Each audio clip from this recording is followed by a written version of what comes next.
नमस्कार दोस्तों, इस वक्त आप सुन रहे हैं टीवी9 डिजिटल चैनल पर अपना पसंदीदा प्रोग्राम पॉडकास्ट और मैं हूं संजीव चौहान।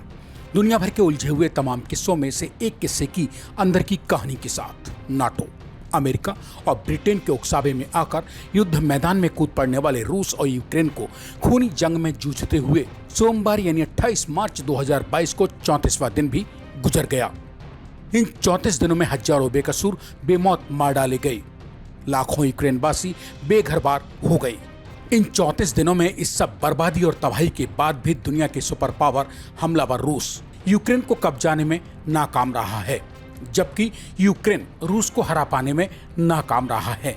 बिना घुमाए फिराए अगर आपकी और अपनी आम भाषा में बताऊं तो 34 दिन से चली आ रही ये दुनिया की वो इकलौती जंग साबित हो रही है जिसमें अब तक ना तो रूस जीता है और ना यूक्रेन हारा है।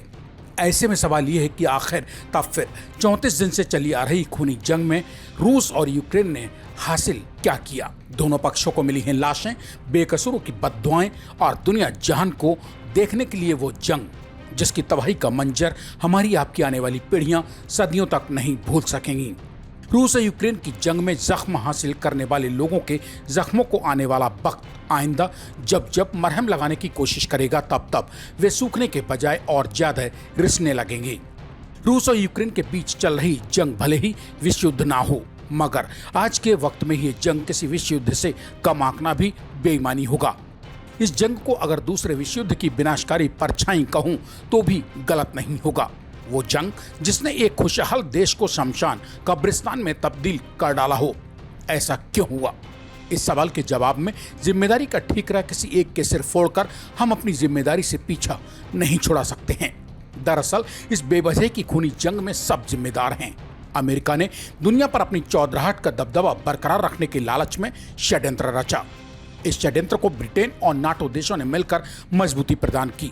यूक्रेन नाटो में शामिल होने की घिनौनी चाहत के चलते शांति से अपने घर के अंदर बैठे बैठे ही शिकार हो लिया, जबकि रूस को उसके पास मौजूद हथियारों, गोला बम बारूद की गर्मी ने युद्ध की आग में घर बैठे बैठे ही झोंक डाला। उस युद्ध की आग में जिसे रूस 24 घंटे से 4 दिन के भीतर फतह करने की गफलत पाले हुए था, आज उसी युद्ध को मगर 34 दिन बीत चुके हैं, हासिल मगर किसी को कुछ नहीं हुआ है।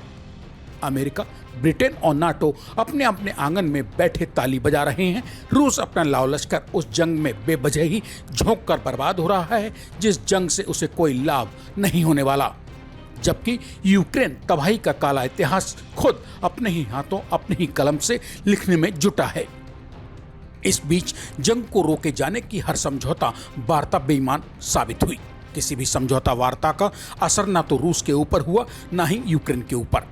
नतीजा यह कि 4 दिन में खत्म होने की संभावना वाली जंग को सोमवार यानी 28 मार्च 2022 को जारी रहे 34वां दिन आ पहुंचा।